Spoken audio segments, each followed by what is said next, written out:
함께 합독했던 말씀 중심으로 너희가 짐을 서로 지라라는 제목으로 은혜 말씀을 나누겠습니다. 지금 우리가 사는 세상 어떠신가요? 참담하죠? 전 세계가 지금 코로나19로 인하여서 발목 잡혀 있습니다. 사업하시는 분들도 앞날이 어떻게 될지 너무 막막할 때도 있고, 직장 생활 하시는 분들도 어려움이 있고, 또한 교회 공동체에서 예배드리는 교회들마다 참 힘들고 어려운 상황이 펼쳐지고 있습니다. 학교는 어떤가요? 온라인으로 수업을 해야만 되고, 또한 이 초등학교, 또 중등 고등학교 이런 모든 부분들이 있어서도 역시 원활하게 학교 수업을 잘 감당하지 못하고 있습니다. 대학생들이야 온라인 예배를 드리면서 여러 가지 어려움이 있고, 그러다가 보니까 등록금 돌려달라고 한국에서는 데모도 하고 그렇습니다. 우리가 사는 세상 왜 이렇게 되었을까요? 누가 만드셨는데요? 하나님이 만드신 세상이잖아요. 하나님이 어떤 분이세요? 좋으신 분이에요. 능력이 하나님입니다. 하나님 형상을 입은 사람들이 이 험악한 세상에 이렇게 살도록 하나님이 창조하셨을까요? 아니지 않습니까? 아담과 하와가 창조될 때만 해도 얼마나 아름다웠습니까? 아담하고가 죄를 지면서 죄가 들어왔고, 그 죄의 결과로 이 세상은 이렇게 어두워졌습니다. 그런 가운데서도 사람들은 살아왔고 지금도 살고 있습니다. 예수 믿는 저와 여러분, 하나님 자녀가 되었어요. 하나님 자녀가 된 저와 여러분이 험난한 세상에서 어떻게 살아야 될까요? 교회 공동체에서 어떻게 신앙생활하며 가야 할까요? 오늘 사도 바울이 설명을 해주고 있는 거죠. 뭐라고 말씀하죠? 서로 짐을 지라. 무슨 의미겠습니까? 예수 믿고 난 이후에 해야 될 일이 있다는 걸 말씀하는 거 아니겠습니까? 하나님의 능력을 믿는 사람이라면 반드시 해야 될 일이 있다는 얘기입니다. 하나님의 위대하심을 드러내야 되고, 하나님의 위대하심을 체험해야 되고, 하나님의 위대하심을 통하여서 우리 새 힘을 얻고 교회 공동체를 세워나가야 될 책임과 의무가 있지 않습니까? 그렇게 할 때 어떻게 나가야 되나요? 딱 한마디예요. 서로 짐을 지라. 무슨 뜻일까요? 갈라디아서 6장 1절 한번 읽어보실까요? 다 같이 한 목소리 천천히 읽습니다. 형제들아, 사람이 만일 무슨 범죄한 일이 드러나거든 신령한 너희는 온유한 심령으로 그러한 자를 바로잡고 너 자신을 살펴보아 너도 시험을 받을까 두려워하라. 여기에서 이 말씀하신 것은 어떤 범죄한 일에 대해서, 또 형제에 대해서 이렇게 하라 저렇게 하라, 그 목적으로 기록한 말씀 아닙니다. 뭘까요? 예수 믿는 저와 여러분들이 어떻게 신앙생활을 해야 될 것인가를 구체적으로 말씀하고 있습니다. 우리가 살고 있는 이 세상은 무슨 일이 일어날는지 어느 누구도 예측할 수 없잖아요. 2020년 시작되면서 코로나가 이렇게 전 세계를 강타하고 미국이 이렇게 발목 잡혀가지고 서로 왕래하지 못하고 일상생활을 자유롭게 할 수 없을 것이다. 누가 예측했습니까? 아무도 예측하지 않았죠. 대통령도 예측하지 않고 우습게 생각했잖아요. 지금도 우습게 생각하는 것 같아요. 좀 정신 차려야 되겠지만. 이게 지금 세상입니다. 그럼 이런 세상에 사는 저와 여러분들이 어떻게 신앙생활을 해야 되느냐, 이게 지금 말씀하는 거죠. 이 말씀 속에 뭐라 하는 거죠? 바로잡는다. 이 말은 뭘까요? 올바로 세워주라 이 말씀이에요. 돌이키다, 그물을 깁다 이 말이거든요. 리스토어 이럽니다. 회복시켜주라. 서로 섬기라 말씀이죠. 서로 짐을 져주는 건데, 근본적인 그 뜻이 뭘까요? 첫째로 회복할 수 있도록 세워주라. 하나님의 목적은 회복시켜서 세우시는 겁니다. 그게 하나님의 목적이에요. 그럼 저와 여러분도 하나님을 믿는 백성이라면 하나님이 원하시는 일에 집중을 해야 되잖아요. 내 생각 내려놓고 내 방법 내려놓고 풀어가야 됩니다. 세상에 문제 일어나면은요, 저와 여러분 하나님 자녀이기 때문에 하나님의 자녀들은 하나님의 약속의 말씀 위에 서서 말씀이 뭐라고 말씀하시는지 그게 집중해야 합니다. 그게 그리스도인들의 삶이에요. 기독교 국가라는 것은 그렇게 가야 된다는 거죠. 예를 들자면은 독일이 참 종교개혁 일으켜서 개신교가 가톨릭보다는 더 교세가 셉니다.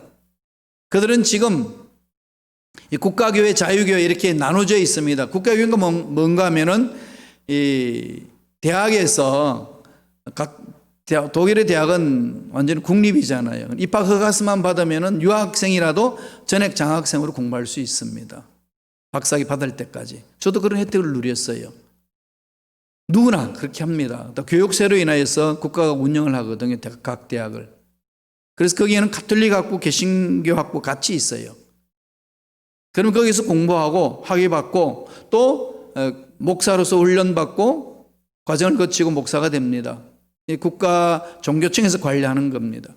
그 반면에 자유교회라는 것은 국가 종교청과 관계없이 예수 믿는 사람들이 모여서 자발적으로 교회 공동체를 세우고 교회 공동체를 세우기 위하여서 신학교도 만들고 신학생들을 배출하고 주의 종을 세우는 겁니다. 오직 한국과 미국 같이 그렇게 운영하는 방법이 있어요.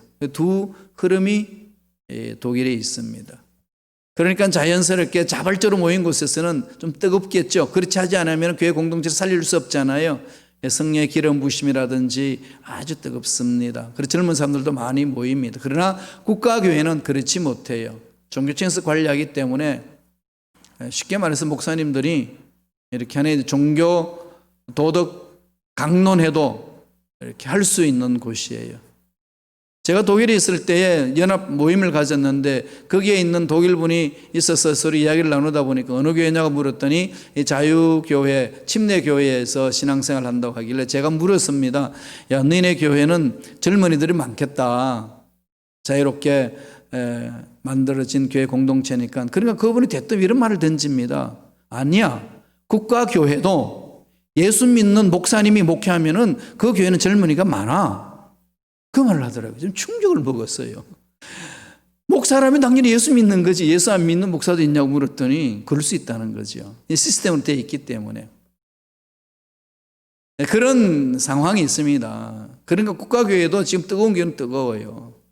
그분의 말을 빌리자면 예수 믿는 목사님이 목회하는 그곳은. 그런데요. 모든 교회 공동체, 국가교회나 자유교회나 모든 공동체는 그 나라에 문제가 일어나면 어떻게 풀까요? 말씀으로 풉니다. 하나님의 가치 기준이 뭐냐? 그걸 가지고 논쟁을 해요. 난민이 들어왔어요. 받을 거냐 못 받을 거냐 논쟁하잖아요. 그러면 어디 기준할까요? 말씀에 씁니다. 하나님이 뭐라고 했냐? 그럼 모이는 데는 국가교회도 실패를 했지만은 삶으로 표현되어 있는 데는 그들의 가치 기준이에요. 삶으로 표현해 나갑니다. 그러니까 가치 기준이 말씀에 쓰여 있는 거죠. 그렇게 해서 사회 공동체를 만들어 갑니다. 그런 사회는 튼튼하죠. 건전합니다. 그렇지 아니하면은 모이는 데는 성공을 했는데 삶에 있어서는 실패하는 거죠. 그 예가 어디 있죠? 대한민국이 그렇고 미국도 지금 그렇게 하고 있습니다. 고쳐야죠. 우리는 어디로 가야 됩니까? 말씀 위에 써야 됩니다. 하나님의 마음은 어디에 있는 거죠? 회복시키는 데 있어요. 그래서 저와 여러분들도 거기 집중해야 됩니다. 내가 생각이 회복되고 마음이 회복되고 육체가 회복되고 삶이 회복되는 거예요. 가정이 회복되는 거예요. 자녀들이 회복되는 겁니다. 그를 위하여서 우리는 예수를 믿습니다. 예수를 믿고 살아가는 거죠. 천국을 소유하는 자의 삶은 그런 삶은 아니겠습니까? 영원한 생명을 얻은 자들은 영원한 세상에 살면서 그 일을 하는 거예요. 그러한 일은 뭐죠? 서로 짐을 지라는 거죠. 힘듭니다. 어렵습니다. 시간 없습니다. 그건 자기의 영역에서 말할 뿐이고 하나님이 원하시는 것은 그것을 뛰어넘어서 극복하면서 해나갈 수 있는 길이 있다는 거죠. 말씀을 한번 읽어보겠습니다. 갈라디아서 6장 1절 우리 깊이 한번 읽어보죠. 묵상하면서 읽습니다. 형제들아 사람이 만일 무슨 범죄한 일이 드러나거든 신령한 너희는 온유한 심령으로 그러한 자를 바로잡고 너 자신을 살펴보아 너도 시험을 받을까 두려워하라. 무슨 얘기죠? 끊어내는 게 문제가 아니고 정죄하는 것이 목적이 아니고 어떻게 할까요? 벌을 주는 게 목적이 아니고 세우는 데 목적이 있다. 회복시키는 데 목적이 있다는 거죠. 어긋나 있는 것을 바로잡다. 일대 쓰는 용어를 바로잡고 그렇게 이야기를 합니다. 어긋났다, 어긋나지 않다 기준이 어디 있나요? 자기 경험인가요? 자기 가치관인가요? 자기 생활에, 자기 가문에 중요시하는 사상인가요? 아니잖아요. 교회 공동체에 있어서 문제가 일어나는 것은 하나님의 가치 기준에 서지 아니하고 각자가 경험한 것의 가치 기준에서 방법을 가지고 이야기할 때는 문제가 일어나는 겁니다. 그래서 소란스러운 거예요. 이런 일이 있을 때 집중하여서 어디로 올까요? 말씀 위에 서야 합니다. 그래서 어떤 문제가 드러나거든, 이 말은 무슨 말이죠? 어떤 상황, 어쩔 수 없는 상황이 있거든, 혼자서 도저히 감당할 수 없는 상황에 처하거든, 어떻게 할까요?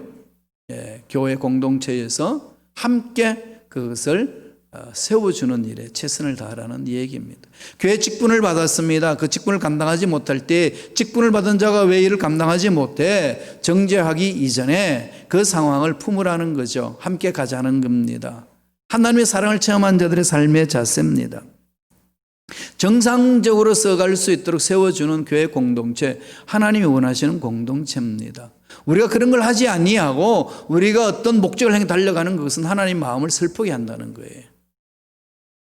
자, 그런 차원에서 우리가 지금 살고 있는 삶의 위치를 한번 보세요. 지금 이 미국이 코로나19 상태로 있어서 우울증이 많이 있습니다. 사람들이 사회적 거리 때문에 마음마저도 거리가 멀게 돼 있고, 이렇게 해서 안 그래도 개인주의고 이기주의가 팽배한데 더 이기적이고 개인주의로 흘러가 버릴 수 있는 위험성이 지금 펼쳐져 있습니다. 이게 굳어지면 어떻게 될까요? 그렇게 가는 거죠. 그리고 조지 플로이드로 인하여서 생명은 귀한 거다 데모하는 중에, 그 중에 잘못되었던 이 데모대들이 약탈을 하고 이 없어 저 없어 많이 이렇게 파괴했습니다. 한인 업체들이 많이 고통을 당하잖아요. 이러면 분노가 일어나는 거죠. 그 일을 했던 사람들에 대해서. 한쪽에는 생명이 귀하다, 한쪽에는 분노가 일어납니다. 이런 부분을 어떻게 해야 되나요? 우리가 사는 땅, 이 땅에 이런 일이 일어나고 있잖아요. 이럴 때 어떻게 해야 될까요? 하나님이 뭘 원하시느냐, 늘 그쪽으로 가야 됩니다. 그렇게 풀어가셔야 돼요. 그걸 놓고 기도하고 고민하고 대화하면서 가야 합니다. 하나님은 답을 알고 계시잖아요. 우리 예수 안에서는 우리 이미 정죄함이 없고 참 자유를 얻은 자들입니다. 참 자유를 얻은 자들이 모여서 기도하면, 고민하고 풀어나가면 전능하신 하나님은 그 능력으로 우리의 당하는 문제를 풀어주신다는 거죠. 그런 걸 배웁시다. 그렇게 나갑시다. 그러면요, 아무리 힘들고 어려워도 답을 찾을 수 있습니다. 말씀을 한번 보실래요? 로마서 8장 1절에 사도 바울이 이렇게 말합니다. 믿는 사람들이 어떤 사람인지를 말씀하고 있습니다. 다 같이 읽습니다. 그러므로 이제 그리스도 예수 안에 있는 자에게는 결코 정죄함이 없나니. 결코 정죄함이 없다. 죄책감에서 벗어난 자라는 거죠. 진정한 자유라는 거죠. 자유를 주신 하나님께 우리 마음을 집중할 수 있는 자가 됐다는 겁니다. 담대하게 나가야 된다는 거죠. 이게 저와 여러분들이 마음판에 깊이 새겨될 부분이잖아요. 가늠하다가 현장에 잡힌 여인이 데리고 왔습니다. 그런데 좀 묘하죠. 성경 보면 아주 아이러니하잖아요. 그런 현장에 있는 남자 여자 다 잡아와야 되는데 여자만 잡아옵니다. 말이 안 되죠, 이건. 이런 데 대해서 왜 고소 안 하나요? 이건 잘못된 거잖아요. 그랬을 때에 돌을 들고 쳐 죽이라 이런 말씀이 있으니까 주님 앞에 도전을 합니다. 어떻게 할까? 율법에 그렇게 기록되어 있는데 주님이 뭐라고 그러죠? 글을 씁니다. 땅에 글을 쓰니까 모든 사람이 집중하죠. 무슨 글을 썼는지는 알지는 못해요.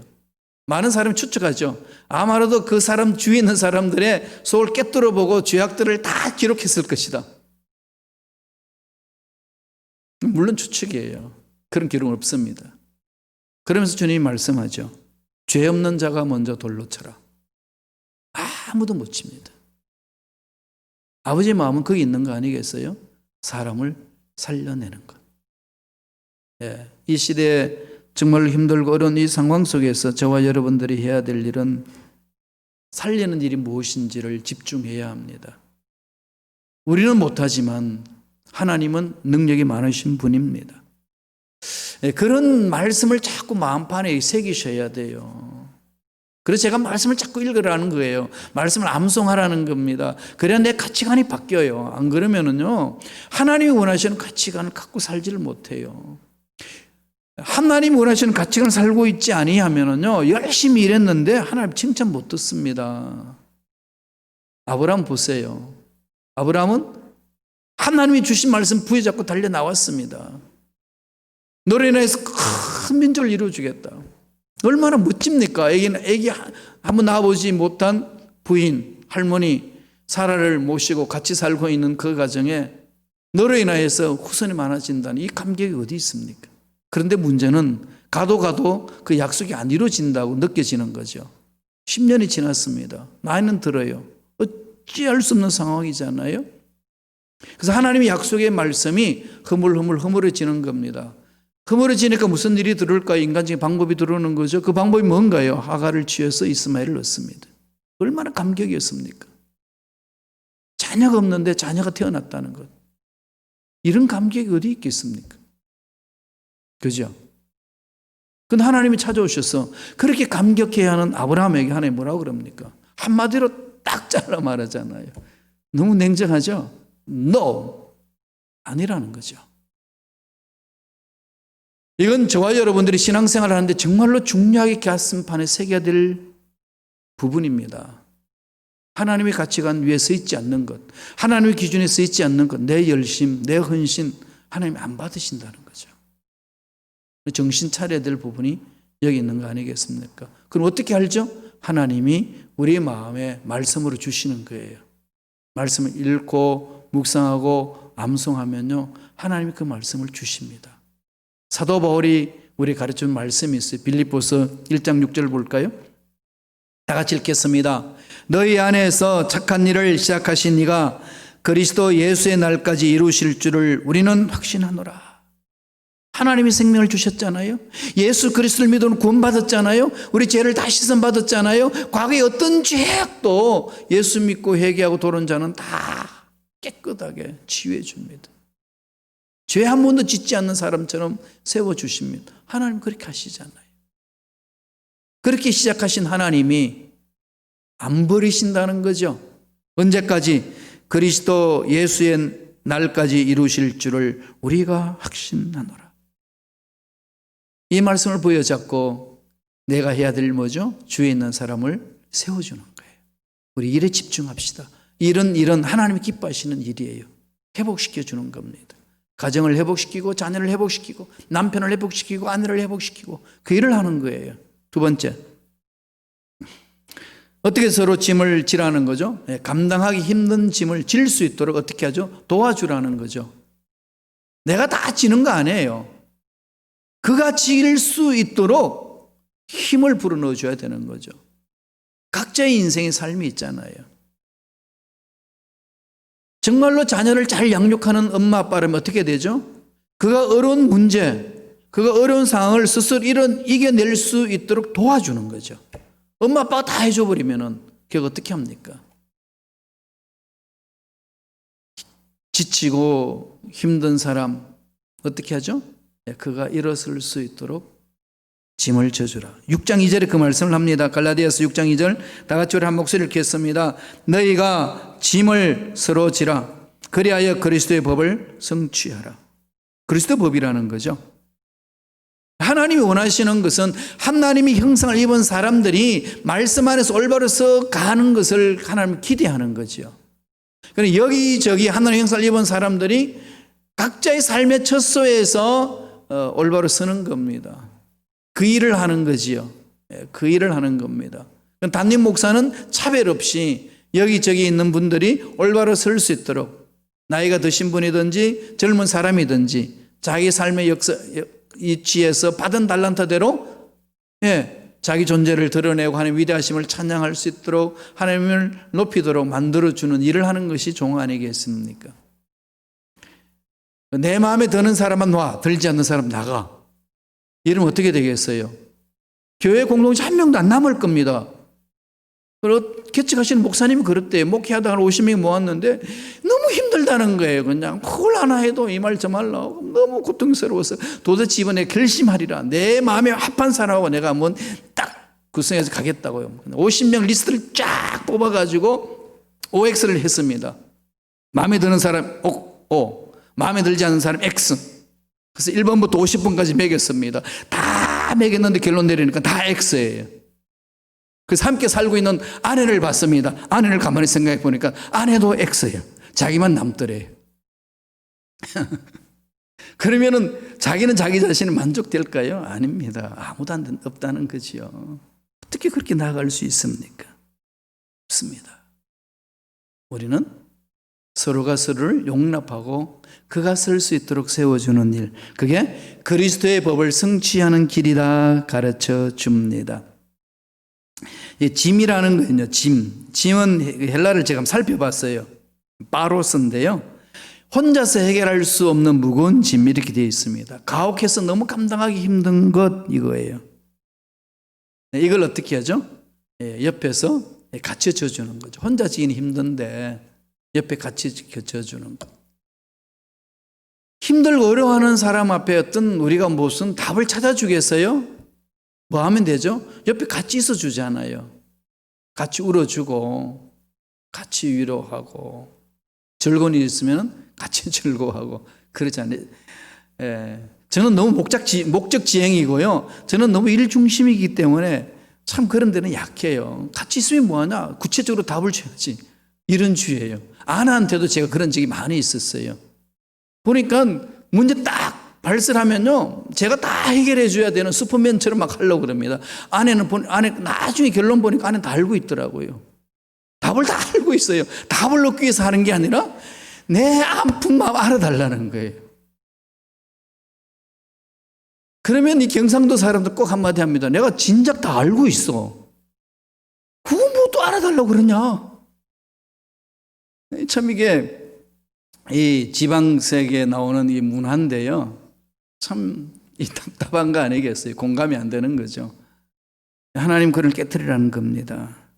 같이 있어주는 거, 같이 아파할 줄 알고 같이 즐거워할 줄 아는 거.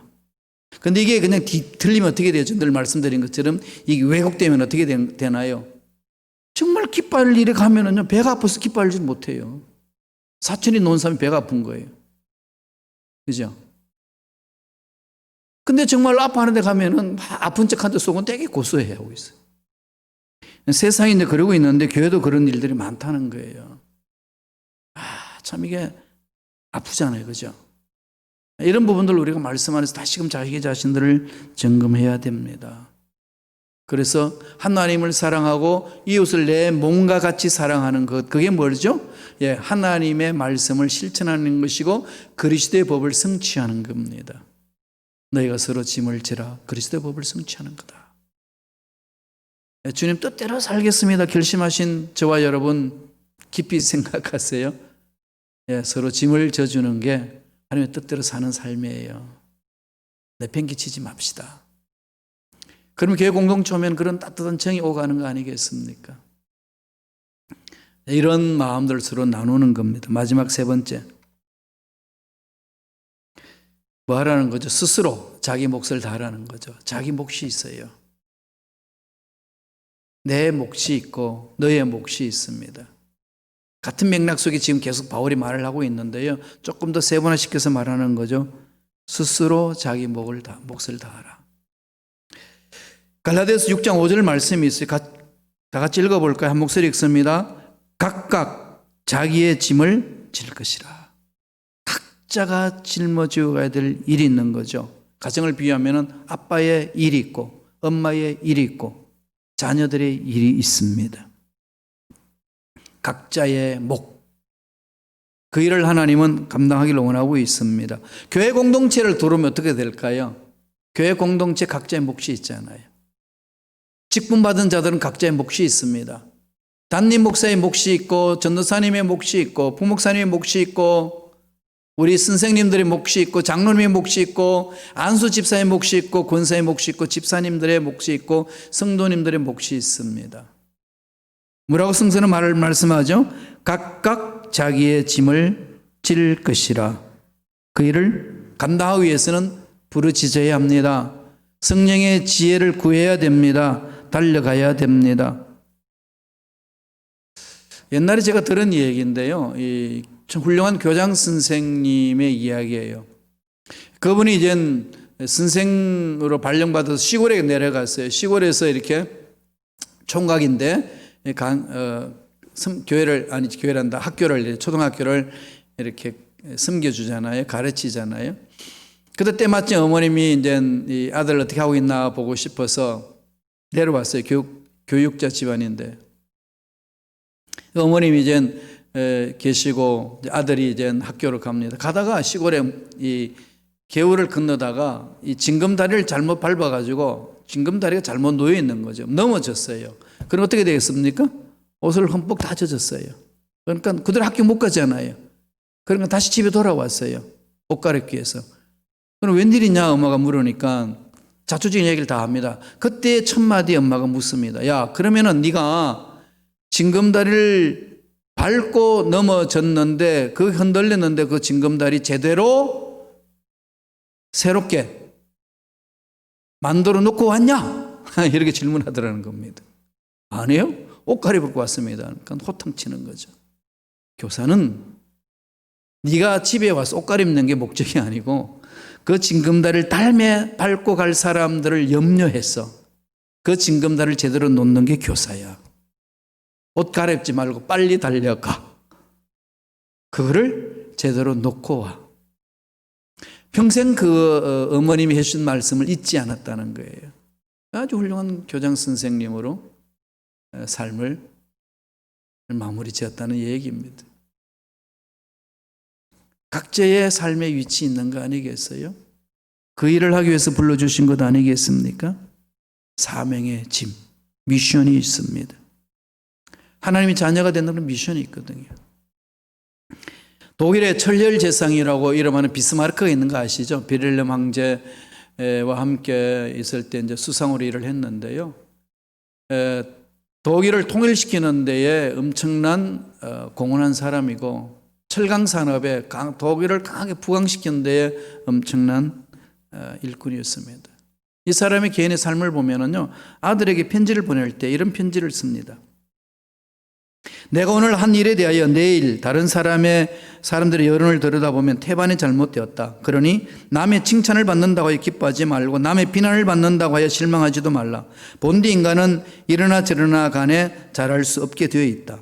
또한 후세에 이름을 남기겠다는 사람도 있으나 지극히 어리석은 생각이다. 지금 나와 함께 있는 사람들도 내 마음을 알아주기 어려운데 어찌 100년이 지난 1000년이 지난 후에 내 마음을 알아줄 것인가. 그러므로 나는 다만 하나님만이 내 마음을 알아줄 것이라고 믿고 남들이 나를 칭찬하거나 욕을 하거나 그런 것은 아무렇지도 않게 생각하고 나는 간다. 너도 그렇게 살아야 되지 않겠냐.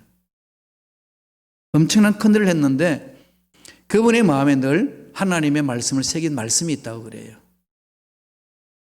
지금도 아주 훌륭한 재상으로 이렇게 존경을 받잖아요. 그분이 붙들은 말씀이 뭔지 아십니까? 골로새서 3장 23절의 말씀이에요. 2장 23절이고 3장 23절이죠. 네, 골로새서 3장 23절. 다 같이 한번 읽어볼까요? 무슨 일을 하든지 마음을 다하여 주께 하듯 하고 사람에게 하듯 하지 마라.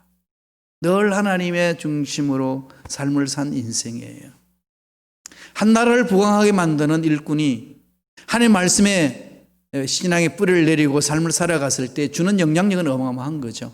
가정에서도 마찬가지고 직장도 사업장에도 마찬가지입니다. 교회 공동체에서 신앙생활하는 저와 여러분들도 마찬가지입니다. 이 한인 사회에 영향을 주는 것도 마찬가지입니다. 순범 시카고의 공동체가 이 시카고 지역에 아니 세계에 영향을 줄 수 있는 그것도 하나님의 능력에 사로잡혀 살 때 가능한 것 아니겠습니까? 바울이 우리에게 이렇게 권면합니다. 고린도전서 10장 31절 다 같이 우리 한 목소리 읽어볼까요? 그런즉 너희가 먹든지 마시든지 무엇을 하든지 다 하나님의 영광을 위하여 하라. 하나님의 위대하심을 드러내는 거죠. 우리의 삶은 하나님의 위대하심을 드러내는 삶입니다. 교회 공동체하는 모든 일도 하나님의 위대하심을 드러내는 삶이 되어야 됩니다. 힘들고 어려우시죠? 이 지구촌은 언제나 힘들고 어려운 일들이 산재해 있었습니다. 그럼에도 불구하고 이렇게 여기까지 올 수 있도록 지구촌의 사람들은 자기 삶을 살아왔고 하나님이 그 역사의 수레바퀴를 돌리고 있습니다. 오늘도 하나님은 살아계셔서 우리의 삶을 살고 있는 일거수일투족을 다 지켜보고 있습니다. 어렵다 힘들다 주저앉지 마시고 하나님이 지켜보신다는 사실을 바라보시면서 하나님의 말씀에 마음을 모아 하나님이 기뻐하시는 삶을 살아내는 저와 여러분 되시기를 간절히 축원합니다. 기도하겠습니다. 하나님 아버지, 오늘까지 우리에게 생명을 주시고 살려주시기까지 오게 하신 것은 우리를 통해 하실 일이 있기 때문에 여기까지 인도해 주신 줄로 믿습니다. 힘들고 어렵지만 그것 때문에 주저앉거나 풀지 못하는 답답한 일이 있다고 낙심하고 뒤로 물러서는 우리가 아니라 여기까지 이끌어주신 하나님의 뜻을 바라보고 하나님 주신 사명을 향해 일어서서 달려가는 우리가 될 수 있도록 성령님 역사하여 주시옵소서.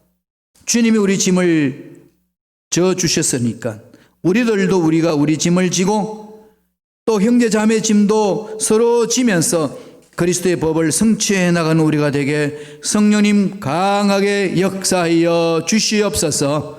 감사하고 예수님 이름으로 기도드리옵나이다. 아멘.